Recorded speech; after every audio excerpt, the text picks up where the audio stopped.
cómo preparar un derbi desde el punto de vista médico.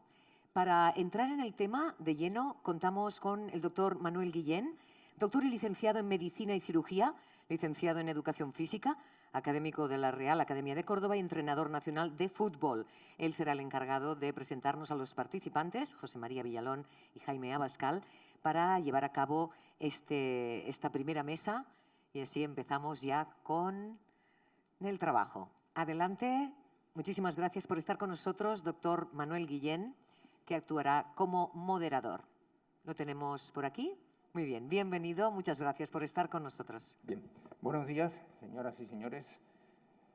Gracias por esta magnífica organización al Comité Olímpico Español, al Atlético de Madrid y OAFI. Es un honor para mí estar en esta sala. No es la primera vez.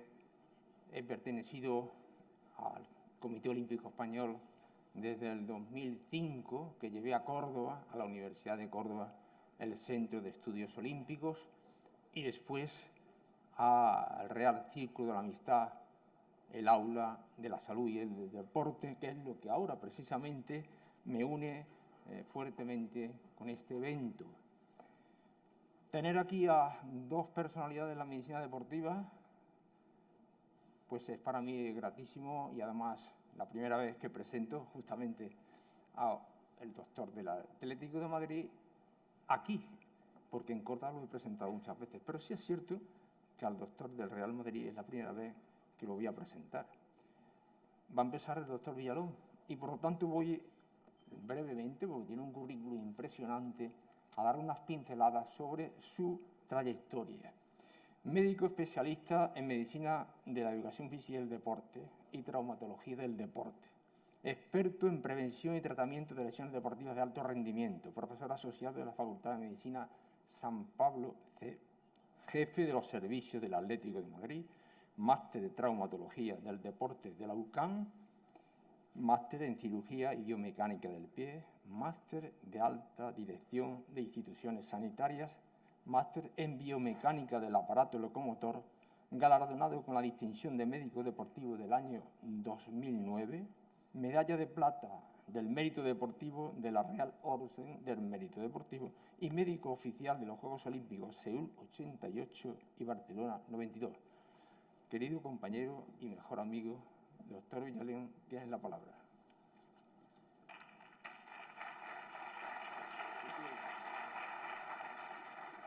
Gracias al doctor Manuel Guillén del Castillo, gran amigo, y bueno, su currículum nos supera, eso es imbatible.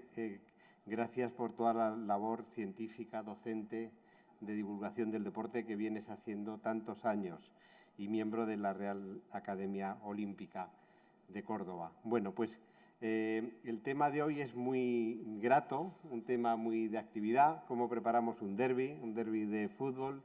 Es verdad que tenemos los derbis de la Liga, pero los encuentros entre Real Madrid y Atlético no paran, porque hay Copas del Rey, porque hay Supercopa de España, porque todavía seguimos vivos en las Champions.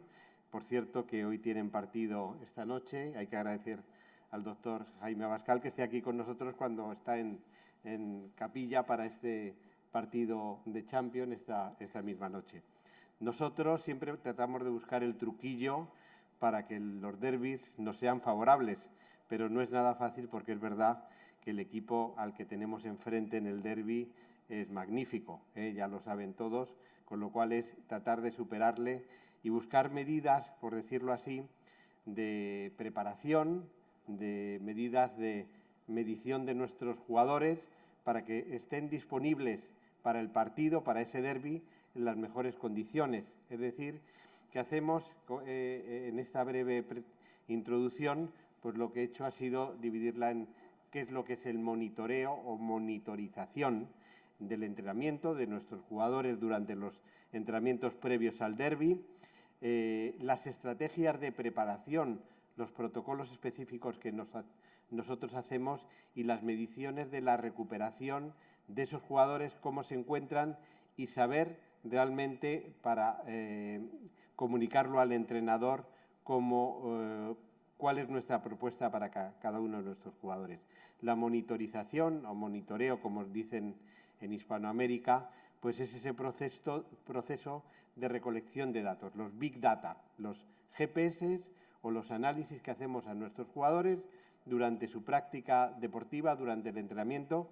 Quizá los doctores en ciencias de la educación física y el deporte sabéis mucho más que yo de este tema, pero es verdad que los médicos del deporte nos acercamos a esta información porque nos da datos de velocidades, de asimetrías, del gesto, nos da datos de frecuencia cardíaca, o sea, nos da datos de cómo se encuentra ese jugador, cómo está asimilando lo que llamamos la carga externa, y sabemos que en este proceso de entrenamiento el estímulo, la fatiga, la recuperación y la adaptación fisiológica que se producen a los entrenamientos es lo que de alguna forma nos permite que haya una fase de recuperación interesante para nuestros deportistas y que vayan incrementando su capacidad.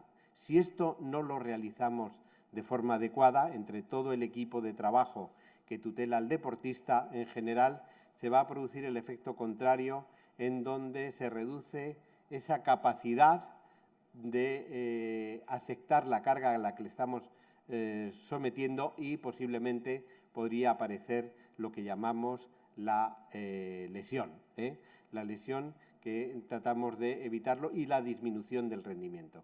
Un breve esquema de cuáles son este ciclo de monitorización, cuál fue el estímulo que hemos aplicado durante el entrenamiento, cómo ha respondido el propio deportista al estímulo aplicado, carga externa, carga interna respectivamente, si el jugador nota que está fatigado, si está recuperando, cuál es su situación real, y al final hablamos de cuál va a ser su capacidad de trabajo en ese derbi, en ese partido en donde debe de rendir, y esto debe ser un estudio objetivo. O sea, la ciencia debe dar una respuesta para decir que estos jugadores realmente están en condiciones de rendir al máximo, y cuál sería en este caso, antes del derbi, la mejor alineación para enfrentarnos al equipo del Real Madrid, con quien jugaremos ese derbi. Hay que decir también que tenemos el hándicap de que jugamos el miércoles contra el Rayo Vallecano y el sábado contra el Real Madrid. No hay mucho tiempo en este año, por ejemplo, en el último derbi en el Bernabéu, no hay mucho tiempo, no hay muchos días de recuperación de estos jugadores.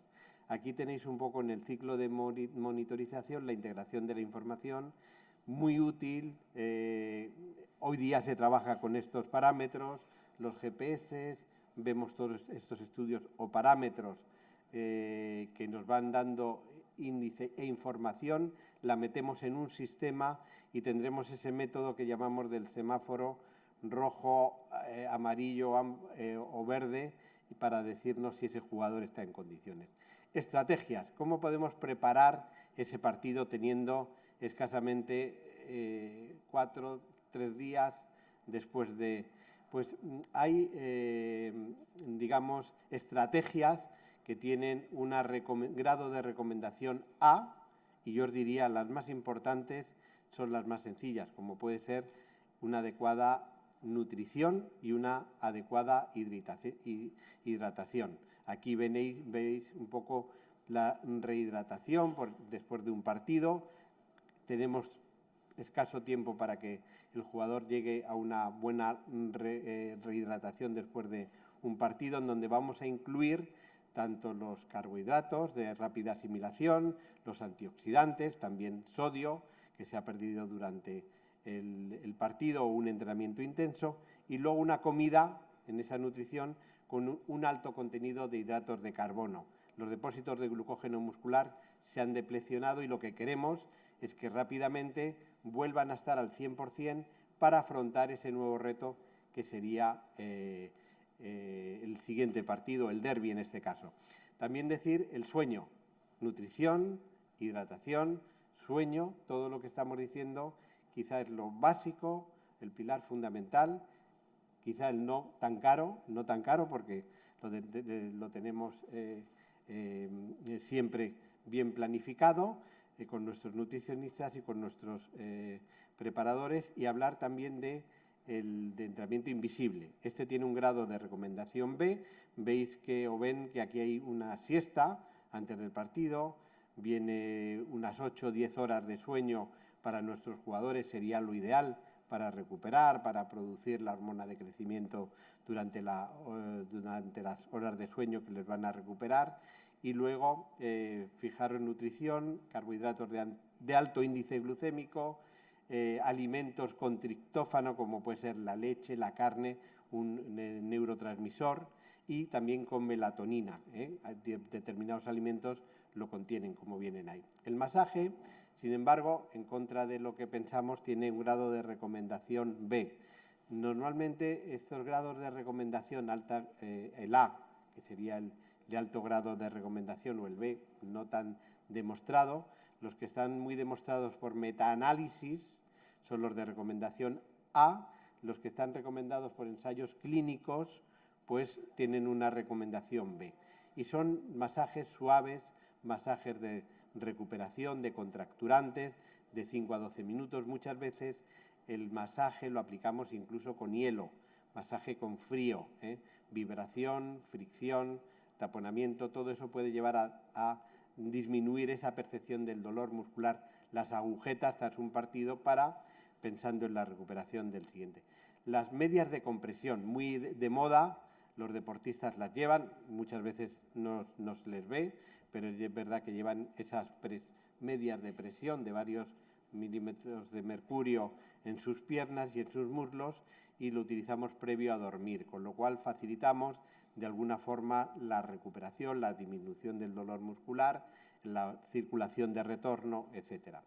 Otra estrategia de preparación es el foam roller. Es un rodillo. Muchos los que estáis más familiarizados con el deporte, ya cada deportista, cada jugador lleva su rodillo, y lo aplica en diferentes grupos musculares, sobre todo en miembros y extremidades inferiores, porque es donde ellos se ejercitan, y no hay una dosis ni un protocolo establecido. Ellos estiran, lo utilizan, lo llevan los utilleros a cualquier desplazamiento que hagamos, se pone en el suelo de los vestuarios y se utiliza tanto antes como después.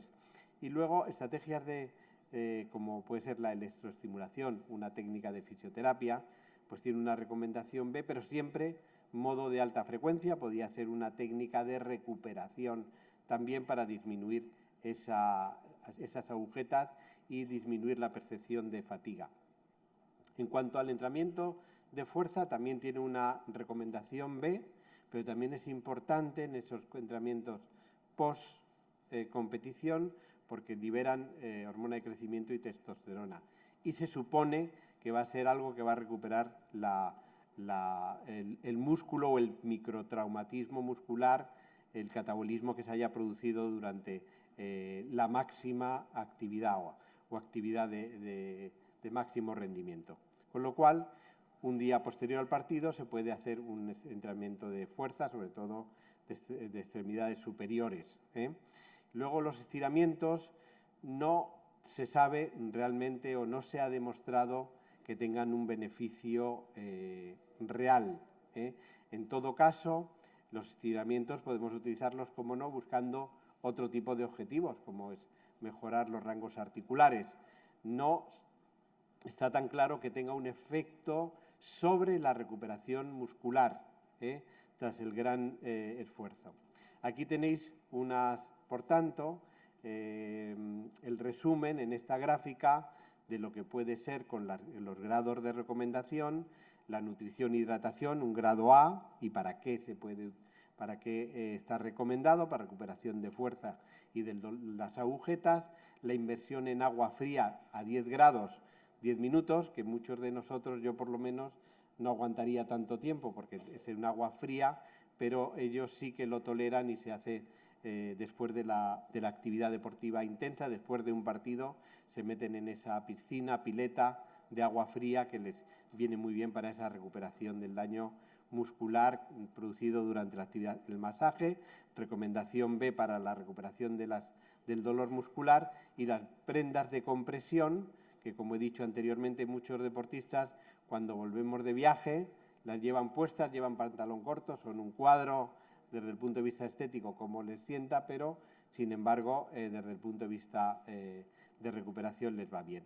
Y luego el sueño, yo diría el sueño también tiene una gran recomendación, como no, es verdad que después de un partido, después de ese disparo de hormonas del estrés durante un partido les cuesta mucho conciliar el sueño, tardan horas y entonces no es tan fácil el que puedan dormir, pero no cabe duda que durante los días previos al partido se recomiendan entre esas 8 o 10 horas de sueño, incluso la siesta el día del propio partido. El estiramiento, como ya he dicho, el foam roller, dosis no definida, y la electroestimulación a baja frecuencia, que también puede ser indicado, ambas para esas agujetas o dolores musculares. Con lo cual, nuestras estrategias de recuperación, y lo digo aquí delante del médico del Real Madrid, son estas, quiero decir, no son exclusivamente nuestras, son de la mayoría de los equipos después de finalizar un partido.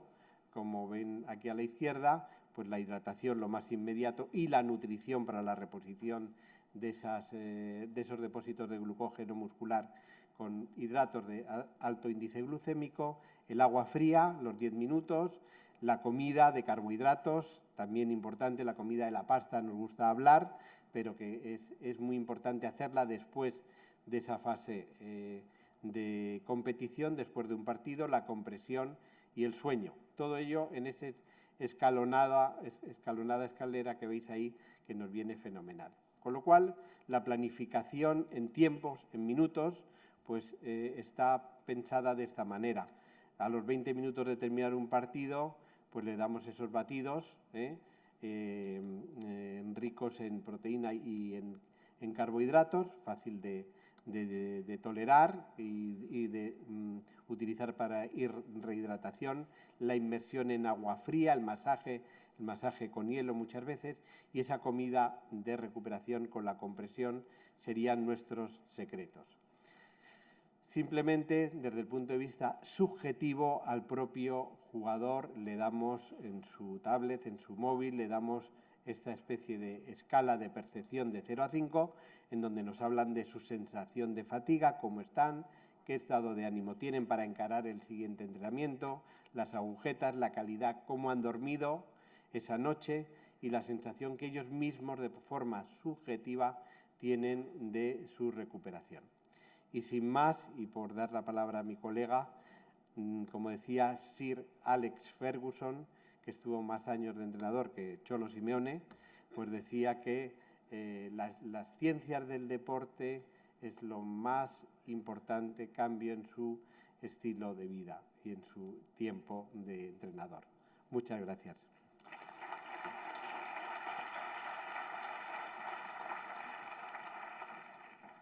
Gracias, doctor Villalón, por tus pinceladas magníficas sobre las concentraciones pre y post, tan importantes. En un estudio que yo hice hace años en el INES de Madrid, como tesina fin de carrera, estudiamos precisamente las concentraciones post, que eran, según los expertos, más importantes que las pre, por aquello de la recuperación. Muchas gracias. Y ahora le toca el turno al doctor Jaime Abascal Castañón. Es un licenciado por la Universidad de Alcalá de Henares, especialista en traumatología del deporte, se formó en el Hospital Príncipe de Asturias, es máster en traumatología del deporte por la UCAM, hizo el programa de desarrollo directivo PDD de la Escuela de Negocios IS, estuvo, lógicamente, ha trabajado en el servicio de traumatología del Hospital de Madrid Montepríncipe y del Sanitas en La Moraleja. Desde el 2012 trabaja en los servicios médicos del Real Madrid, empezó en las categorías inferiores, donde ha pasado por todos los equipos, y desde la temporada 17-18 trabaja en el primer equipo del Real Madrid. En la actualidad, además, desarrolla su trabajo profesional de traumatología del Hospital Ruber Internacional de Madrid, es consultor clínico de la empresa Vision Biotech y compromisario del Ilustre Colegio de Médicos de Madrid. Enhorabuena por tu magnífico y breve currículum, y te cedo la palabra.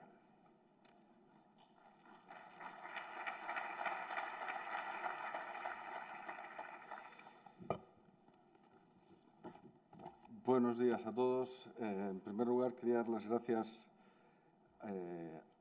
a OAFI, organizadora del Congreso, a la Fundación del Atlético de Madrid, a don Manuel Guillén por la presentación y a mi buen amigo José María Villalón por la invitación, la oportunidad de estar aquí. Y, bueno, no solo gracias, sino enhorabuena, porque esto tiene muy buena pinta. Es la primera vez que hacemos una charla como esta, en la que los dos coincidamos, aunque yo a José María le conozco, pues no sé desde cuándo, pero a lo mejor desde el año 2000, y hemos hecho muchas cosas juntas diversas en el ámbito profesional. Así que, bueno, hoy yo pretendo hacer algo un poco diferente, porque aproximar esta mesa y que hablemos los dos sobre protocolos de recuperación y cómo afrontamos un partido de máxima exigencia podía ser un poco redundante. Y entonces he intentado una charla un poco complementaria que tiene que ver más con cómo afrontamos la toma de decisiones respecto al estado de los deportistas cuando se aproxima ese partido. Yo espero no confundir, sino todo lo contrario, y que sepáis que quizá como primera idea, nosotros no pretendemos interferir en la competición, sino ayudar a que se compita mejor. Como servicio médico siempre estamos intentando ayudar y proteger la salud de nuestros jugadores, pero entendemos que es un deporte y que se compite, y eso significa que a veces hay que asumir ciertos riesgos. En ese cóctel es en el que nos movemos y de esa toma de decisiones es la que pretendo dar un poco de luz. Entonces, como consideraciones previas, creo que hay que entender que existen estados de forma diversos y patologías diversas, que a veces son silentes o que a veces permiten la práctica deportiva. Y eso a nosotros nos da un dibujo de la plantilla un poco diferente al que tiene desde luego el aficionado y que procuramos que lo tenga también el entrenador. Cuando yo hablo de hacer un buen diagnóstico, yo tengo la costumbre, por ejemplo, de todas las semanas hay un día, siempre hay un día a la semana, que me pongo en el centro del vestuario, en Valdebebas, me siento en una gran mesa blanca que tenemos, me siento encima y entonces me doy una vuelta por las taquillas de todos los jugadores. Y lo que hago es repasar mentalmente el estado de salud en ese momento. Con algunos tenemos un plan preventivo establecido que está establecido desde siempre y además es crónico para él. Con otros pues aparecen pequeñas modificaciones y el tener esa actualización semanal de este me preocupa, ahora su columna lumbar, de este me preocupa que tiene a un niño con conjuntivitis, de este me preocupa que la mujer está con un cuadro diarreico. Y te crees que parece que no, pero el estar en casa con un entorno, conviviendo con un entorno patológico, pues sí que afecta y son preocupaciones que tenemos con nuestros jugadores. Entonces es importante primero que les conozcamos bien en el punto en el que están. Cuando yo hablo de hacer un buen diagnóstico, me refiero a que tenemos que tener conversaciones que a lo mejor no son la del médico con bata detrás de una mesa a un paciente que viene a solicitar algo. Quizás son conversaciones sentados en un banco en el vestuario o acompañándole al coche, en el que te das cuenta de si habla contigo a la defensiva, si habla contigo preocupado, solicitando algo o no, si las sensaciones que tiene son nuevas, son ya conocidas y le resta importancia, si tienes que tenerlo en cuenta o es algo con lo que ya puedes convivir sin más. El tener esa anamnesis solo abre puertas a que en un momento dado uno tenga que explorar. Y respecto a la exploración física de un jugador, a veces no es fácil porque el jugador piensa que si un médico explora va a tener una información que en un momento dado le puede sacar del campo, pero es irrenunciable. O sea, no podemos abdicar de tener la información física necesaria sobre la sensación que tiene alguien que va a competir. Y por desgracia a veces se da la situación de que alguien te cuenta algo, te quedas con la conversación y parece que... Y la exploración física es ineludible, es inapelable. Es más, creo que la exploración física tiene que ser multidisciplinar, casi todo lo que hacemos. O sea, igual que explora el médico, debe explorar el fisio, y en un equipo como el nuestro, que gracias a Dios contamos con varios profesionales, si la exploración la hacemos no solo 2 manos, sino 4 o 6, tenemos mejor información. Y eso enriquece el mensaje que después se da de cara a este jugador puede competir y en qué condiciones. Respecto a las pruebas complementarias, yo me atrevo a decir que son complementarias. Es decir, no son esenciales. Y una prueba diagnóstica en medicina siempre se hace si aporta una información relevante y si va a cambiar en algo la actitud médica. Si una prueba diagnóstica no va a cambiar la actitud sobre el jugador y lo que va a aportar ya es algo conocido, yo creo que a veces no está indicado y es un abuso. En el caso de jugadores de élite, a veces hacemos pruebas de más porque nos las solicitan agentes externos. Por ejemplo, un seguro o una federación o alguien que justifique que no atendemos una convocatoria de un jugador determinado porque resulta que tiene... Pero ojo con las pruebas complementarias. Lo digo porque el diagnóstico lo hace el profesional que conoce al paciente y no una máquina por la que pasa e interpreta a otro profesional. Y contextualizamos bien la historia, la exploración y la imagen y obtenemos de verdad un dibujo diagnóstico. Esto de abandonar, digamos, la praxis a una máquina me parece un error. Y creo que, gracias a Dios, en el fútbol se hace cada vez menos. O sea, esto no es... Bueno, todo el trabajo con los jugadores, previo a partidos importantes o no, requiere de cierta planificación. Y la planificación está en las fases de trabajo. Antes comentaba el doctor Villalón, es que tenemos muy poco tiempo para preparar partidos. Pues hay un acuerdo tácito entre Federación, AFE y Liga de que por lo menos haya 72 horas entre partido y partido para recuperar un poco. Pero a pesar de todo, no siempre se consigue. Entonces son auténticos retos de recuperación de esfuerzos. Eso no es una cosa...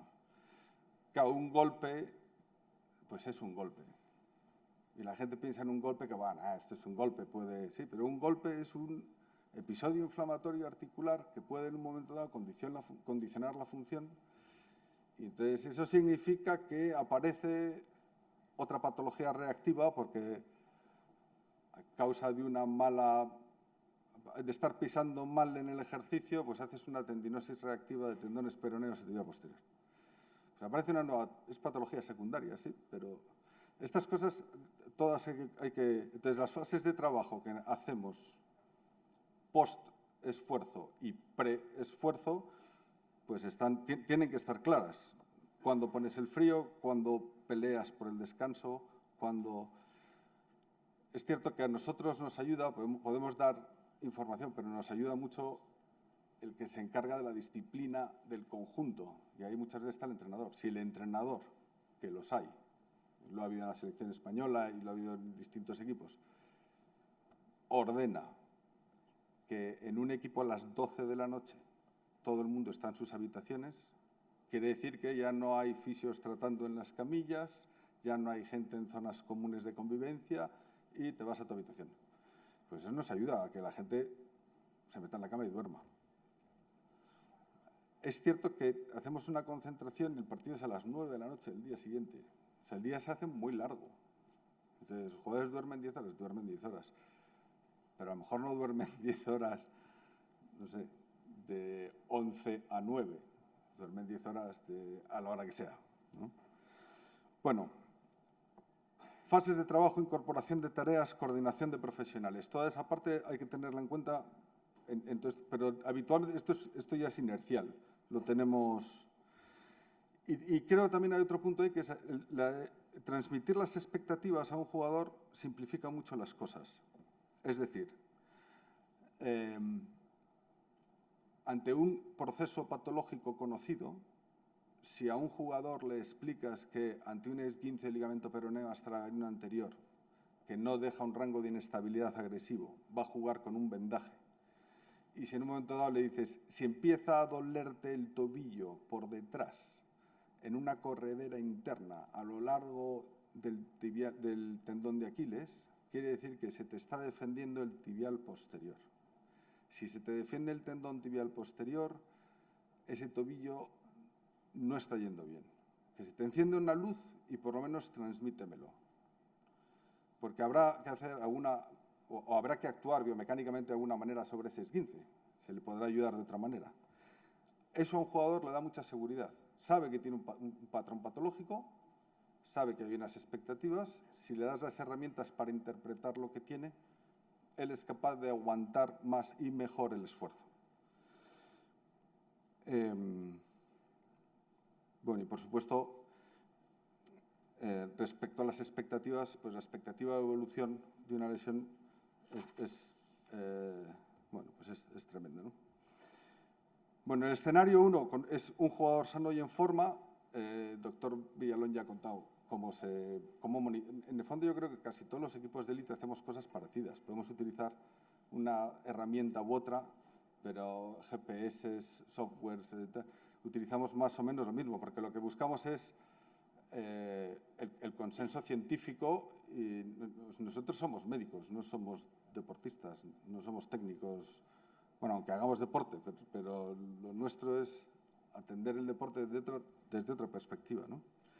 Entonces, los protocolos preventivos, para nosotros, el protocolo preventivo significa hacer por lo menos 3 veces al año una batería de test condicionales y biomecánicos en los que medimos fuerza, movilidad articular y patrones de marcha.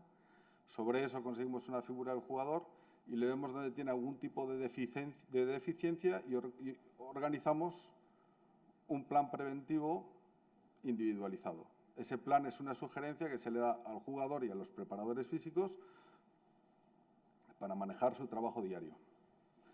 El protocolo de recovery, que creo que es bastante parecido a lo que ha contado el doctor Villalón. El nuestro a lo mejor cambia alguna cosita, pero prácticamente igual. Y después los test condicionales que hacemos, esto está más en manos de los preparadores físicos, pero como tienen referencias sobre la fisiología, pues también nos lo cuentan a nosotros.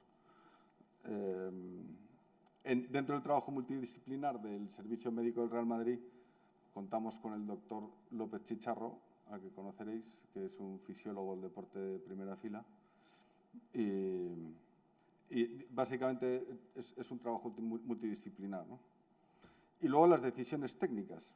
Esto ya, para el servicio médico, si tengo que decir algo sobre la relación con el cuerpo técnico, habla de medicina y respeta lo que digan. Porque un médico que se mete a hablar de fútbol corre el peligro de que le digan que se calle, claro. Y en general no con buenas formas. Entonces, yo creo que lo prudente es, bueno, tranquilidad. Tú hablas de medicina y no hay problemas. Bueno, escenario 2 sería un jugador con una incidencia. Una incidencia puede ser una enfermedad. En un proceso gastrointestinal leve o un proceso gripal, pues hay jugadores que te planteas un partido como un derbi en el que dices, mira, aquí no me vale el decir te vas a casa de 5 días. Entonces, nosotros lo enfocamos a intentar ayudar el estado de debilidad que genera ese tipo de patología. Básicamente hay 3 patas, que son la hidratación, la nutrición y la termorregulación. Intentar ponerlo en el mejor estado fisiológico posible. Siempre que aparece un estado de enfermedad, es cierto que se asume mayor riesgo sobre lesiones que si no lo hubiera. Pero bueno, un partido como este es de los que dicen lo merece. Entonces, si tuviéramos un jugador con incidencias, con traumas no incapacitantes, habrá que ver en qué región anatómica está y luego habrá qué tipo de localización tiene, ¿no? Porque puede ser articular y hay que ver, sobre todo en estos casos, si la incidencia articular se manifiesta en inestabilidad y si es solucionable y cómo. Aquí están todos los tapings, el otro día me han preguntado porque claro, la hombrera que lleva un jugador nuestro se ha hecho famosa, porque claro, este tuvo una luxación glenohumeral anterior durante un partido y, bueno, no voy a contar las discusiones clínicas respecto a este caso, pero este hombre pues, lleva una hombrera un poco aparatosa. Y como se ha quitado la camiseta después de algún partido, pues parece que se ha hecho famosa. Yo he recibido, pues no sé si son 12 o 13 llamadas de colegas pidiéndome una referencia de la marca comercial, cosa que me parece un poco tremendo. Pero esto es intentar buscar una solución a una inestabilidad crónica o potencialmente, pero claro, que no debería impedir que un jugador pudiera competir, ¿no? Las patologías tendinosas hay que conseguir un protocolo de calentamiento. Ya sabéis que el dolor tendinoso, perdonad si digo cosas que no, porque creo que el público me ha contado que es bastante diverso, entonces ni mucho ni poco, a ver cómo lo dejo. Pero un dolor tendinoso suele ser agudo en el comienzo de la acción deportiva, cuando el tendón se calienta suele desaparecer y post ejercicio suele agudizarse. Y ese dolor tendinoso, ese patrón de dolor tendinoso, puede ser una alerta de reacción a una patología articular o puede ser porque hay una patología per se en el tendón. Eso hay que contextualizarlo, ¿no? Porque se puede jugar con patología tendinosa, pero hay que ver hasta dónde y cuándo. Las contusiones musculares, pues hay algunas que dejan y otras que no. Nosotros hemos tenido hace poco un jugador con una contusión, la gente pensaba que era una contusión. Hay contusiones, yo me he encontrado en la vida, yo directamente 3 veces con síndromes compartimentales quirúrgicos y son experiencias difíciles. La primera vez, bueno, me condenó unas navidades, porque yo entonces era más joven, y claro, tienes que abrir una pierna por un síndrome compartimental y te pasas un mes con el paciente ingresado a 2 y 3 curas al día. Pues esto es lo que hay, ¿no?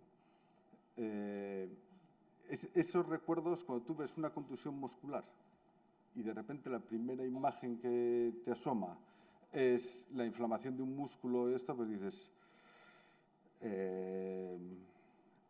bueno, hay contusiones y contusiones. Voy a ir un poquito más rápido porque me están regañando, se ve que me he enrollado, perdonad. Si la incidencia del jugador es más de origen biomecánico y no tan traumática, bueno, hay que valorar en la patología muscular si es una patología miomuscular, miofascial, miotendinosa, si esa miotendinosa afecta o no afecta al tendón, si la patología ósea, que es por un edema, se puede deber a una situación de estrés biomecánico o no.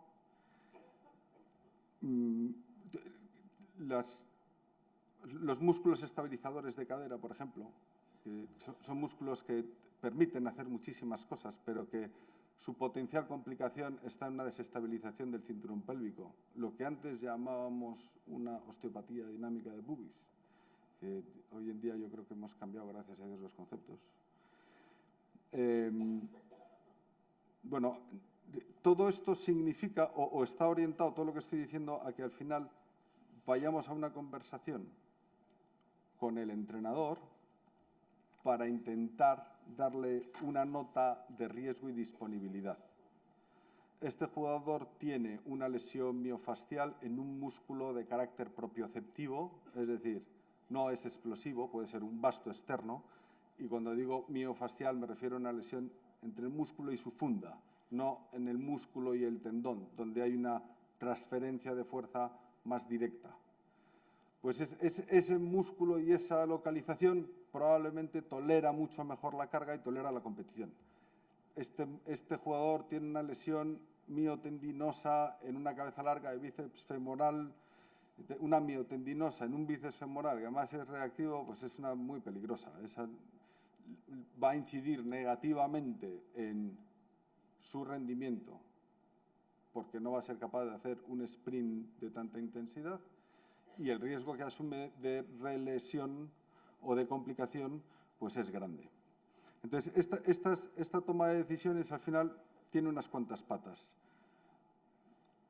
Yo aprendí en traumatología que hay una frase que dice medir y más medir, cortar y no añadir.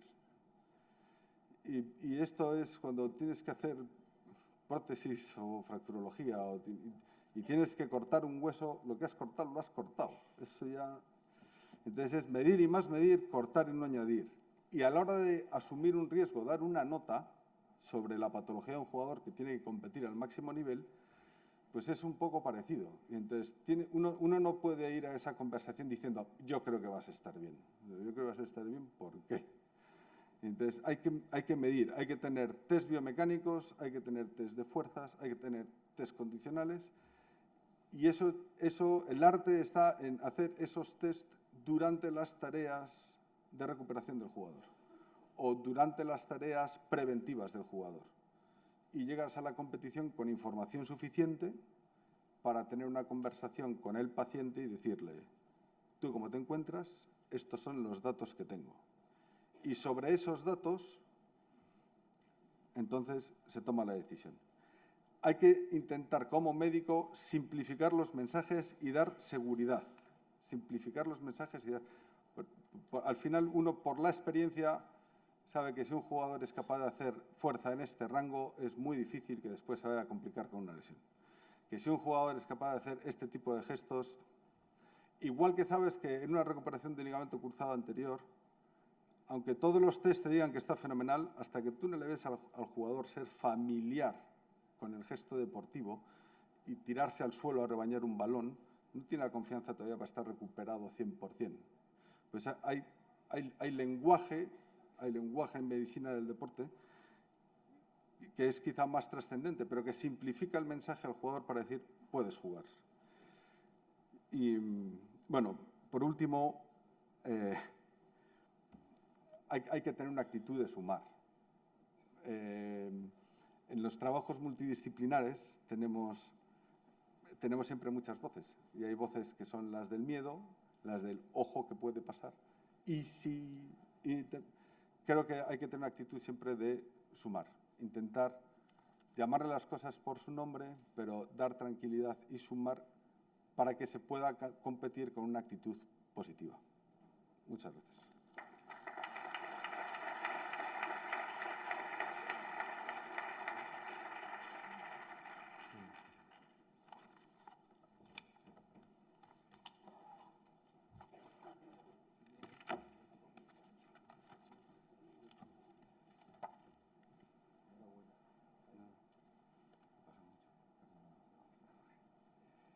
Bien, tenemos el tiempo muy justo. Agradezco la intervención amplia de nuestro doctor Jaime Abascal y le doy las gracias por su magnífica atención.